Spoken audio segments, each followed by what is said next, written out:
So the Euros are well and truly underway, and England have already played their first game of the tournament. It wasn't pretty, it wasn't really even entertaining in my opinion, but it was a win nonetheless against Serbia, and it means they are top of the group, joint top I suppose, going into the second game against Denmark on Thursday.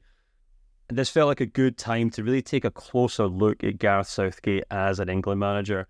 He's done a decent job, but he has faced quite a lot of criticism at home from England fans, and it seems to be this eternal debate. So we set Ben the task, taking a look at Gareth Southgate's record. He's wrote a fantastic article on the Transfermarkt website. And Ben, why don't I just throw this to you, and you can just basically talk us through what you found out about Gareth Southgate and whether you think he's overappreciated or underappreciated as an England manager.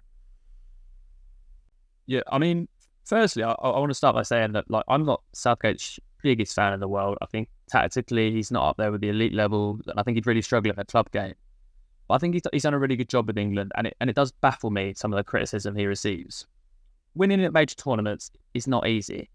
So win your first game 1-0 against a decent Serbia side, keep a clean sheet, played really well for the first half an hour. After that, it wasn't great, but they didn't ever really look like properly scoring. There was that Vlahovic shot from the edge of the box, pushed over by Pickford, but they weren't really creating a lot of chances.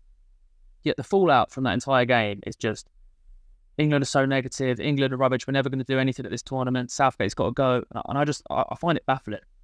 Yeah, I do think the criticism he gets, it isn't fair.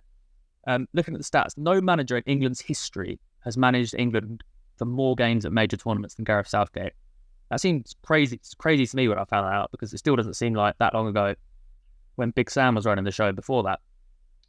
But also, when we actually look at how he's performed those tournaments, he has the second best points per game ratio at major tournaments out of any England manager in history. The only one ahead of him, Sir Alf Ramsey, who won the World Cup in 1966.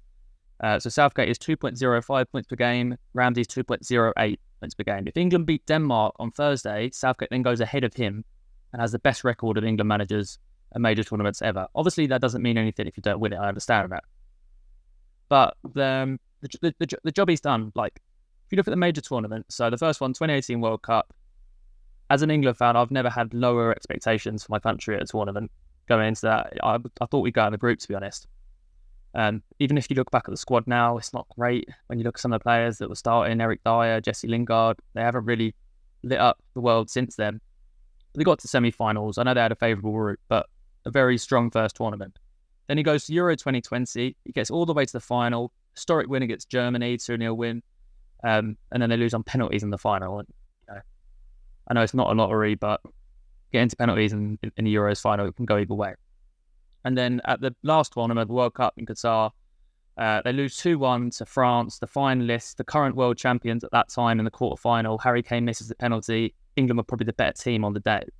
So I just find it hard to jump on all this criticism for Southgate when I'm not sure it's justified. We looked at what the golden generation before that. We've had great players with them, never even got to a semi-final. So yeah, I just think Southgate deserves a little bit of respect. I do think he is a little bit underappreciated as England manager. Rant over. Yeah. Yeah. I mean, obviously people listening or watching this will realise that 2 of the 3 people on it aren't English, we're actually Scottish, and, we might have a natural bias against the England national team. But that might actually be quite useful in this situation, because you and I can obviously take an outside perspective on this. And I do find the England job, and the manager in particular, is such a fascinating role in football, because on the one hand, anyone who's the England manager is automatically in charge of one of the strongest national teams.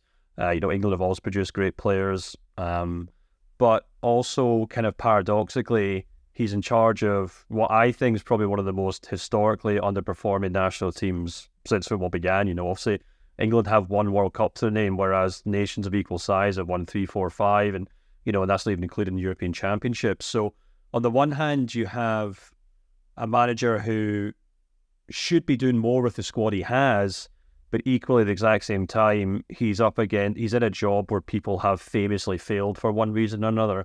And I think that's kind of I think that kind of maybe sums up the kind of whirlwind around Gareth Southgate, where he's doing a very decent job, but equally, he's also got one of the most talented squads in the world. In fact, going by Transfermarkt market values, he has the best squads. And I think, if I'm not mistaken, England are top, but they're top by an extra 500 million euros, I think, if I'm not mistaken, to second or third place, France and Portugal. So that's the kind of weird paradox, isn't it, Ewan, where you have to kind of try and weigh these things up. Yes, expectations on England managers historically have been low because they haven't tended to win anything, but also they've always typically had very strong squads and should have done better. And where do you think Southgate kind of lines up in amongst all that historically and in the current day situation? Yeah, well done to Ben for getting 1966 in so early. I didn't think he could possibly squeeze it in that early, but yeah, I think Southgate's done a good job. Ultimately, football's about winning trophies, and England have fallen short on a number of occasions under Southgate. You go back to the final Euro 2020, obviously played in 2021 due to COVID.